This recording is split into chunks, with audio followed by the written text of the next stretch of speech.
This channel does not promote any violent, harmful, or illegal activities. All content provided by this channel is meant for an educational purpose only. রাজ্যে SIR ঘোষণার পরপরই আগরপাড়ায় প্রদীপ করের মৃত্যুর কথা আপনাদের সকলের মনে আছে নিশ্চয়ই। তারপর একে একে উলুবেড়িয়া, ইলামবাজার, মুর্শিদাবাদ, পূর্ব মেদিনীপুর, রামনগর, ডানকুনির ঘটনা দেখিয়েছি আমরা। তা নিয়ে রাজনীতির জলঘোলাও দেখিয়েছি। আর এই প্রেক্ষাপটে গত 24 ঘন্টায় রাজ্যে 5 জনের অস্বাভাবিক মৃত্যু হয়েছে। তৃণমূলের সেই একই অভিযোগ, এসআইআর আতঙ্কেই নাকি তাদের মৃত্যু হয়েছে, জানিয়ে রাজ্যের শাসক শিবিরের দিকে পাল্টা কটাক্ষ গেরুয়া শিবিরে।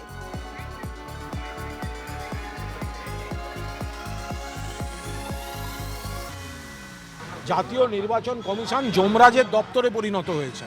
তার কারণ হচ্ছে যে যেটা 2002 সালে 2-2.5 বছর ধরে হয়েছে, ভোটের পর হয়েছে, সেটাই 2-3 মাস সময়ে চাপিয়ে দেওয়া হচ্ছে। তার কোনো পরিকাঠামো প্রপার নেই। সবাইকে বিএলও ফর্ম দিতে পারছেন না, ঠিক ভাষার ফর্ম ঠিক লোকের হাতে পৌঁছচ্ছে না। যে তড়িঘড়ি করে রাজনৈতিক উদ্দেশ্যে ব্যবহার হচ্ছে, মানুষকে বলা হচ্ছে এতজনকে বাদ দেবো, বাংলাদেশে পাঠিয়ে দেবো, এই করে দেবো, ওই করে দেবো।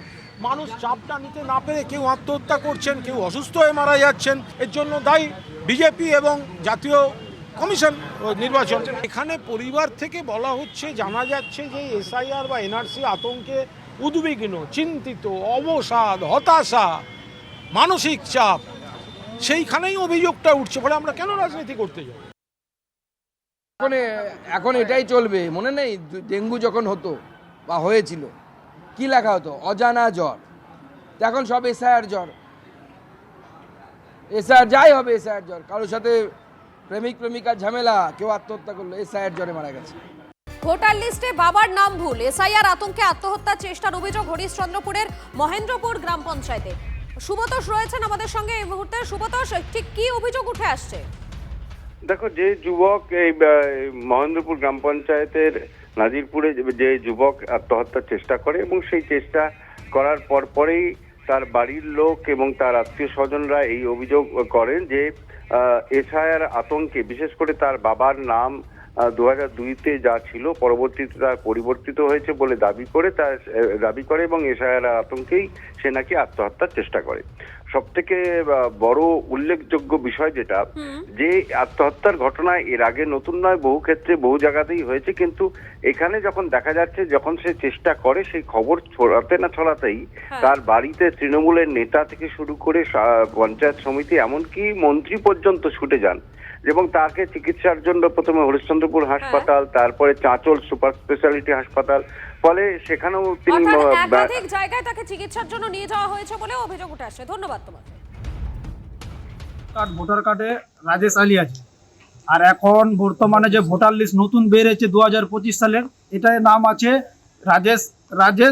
রাজেশ আলী প্লাস পিতারও নাম ওটাই হয়েছে রাজেশ আলী, সেখানে হবে আদিল মা। মানে তার জন্য ও মানে হয়ে গেছে, মানে আতঙ্ক ছড়িয়েছে ওর দিমাগে। কিছুগুলো ওদের গ্রামের লোক মানে হাসি মজা করতো, তোমাকে এখানে থাকতে হবে না, বাংলাদেশে চলে যেতে হবে, এটা ও ব্রেনটে ঢোকাই দিয়েছে। আমরা বুঝাইছি ওকে, কিন্তু শুনছে না। বিজেপি সরকার যে চক্রান্ত করছে এবং বিজেপি সরকার যে এই যে এসআইআর যে একটা প্রোগ্রাম করেছে, যে চলছে, এই এসআইআর আতঙ্কে অনেক লোক পশ্চিমবঙ্গে মারা গেছে। বর্তমানে আমাদের হরিশ্চন্দ্রপুর বিধানসভার অন্তর্গত নাজিরপুর গ্রামের একজন ছেলে ভোটার লিস্টে আমার নাম থাকবে কিনা থাকবে, এই আতঙ্কে আজকে সে বিস্ফোরণ করেছে।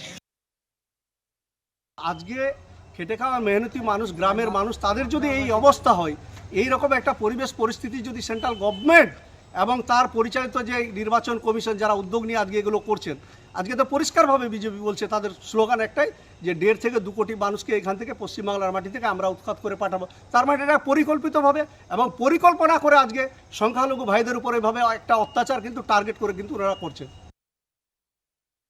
পশ্চিমবঙ্গের যত রকমের আত্মহত্যার ঘটনা ঘটছে, সবটিকেই এই শাসক দল তৃণমূল মমতা ব্যানার্জির নেতৃত্বে সেটাকে এসআইআর আতঙ্কে আত্মহত্যা করার চেষ্টা করছে বলে তারা প্রমাণিত করার চেষ্টা করছেন। শুধুমাত্র নিজের বাবার নাম ভুল হয়ে যাওয়ার কারণে কেউ আত্মহত্যা করবে এটা আমি বুঝি না, কারণ এসআইআর তো এই কারণেই যাতে করে কোনো ভুল না থাকে এবং একটা স্বচ্ছ পরিষ্কার ভোটার লিস্ট আগামী দিনে আমরা পাই পশ্চিমবঙ্গবাসী তথা ভারতবর্ষের বিভিন্ন রাজ্য। তো সেই জন্য আমি মাননীয় মন্ত্রী সাহেবকে বলবো এবং তৃণমূল দলের অন্যান্য ছোট বড় মাঝারি নেতাদের বলবো যে আপনারা আগে বিষয়টাকে ভালো করে জানুন এবং নিজেদের থেকে আর নির্বাচন কমিশন এবং ভারত সরকারকে বিজেপিকে আলাদা করে ভাবার চেষ্টা করুন, কারণ আপনাদের মতো করে সরকার আর ভারতবর্ষের সরকার চালায় না, নির্বাচন কমিশন একটা স্বতন্ত্র প্রতিষ্ঠান।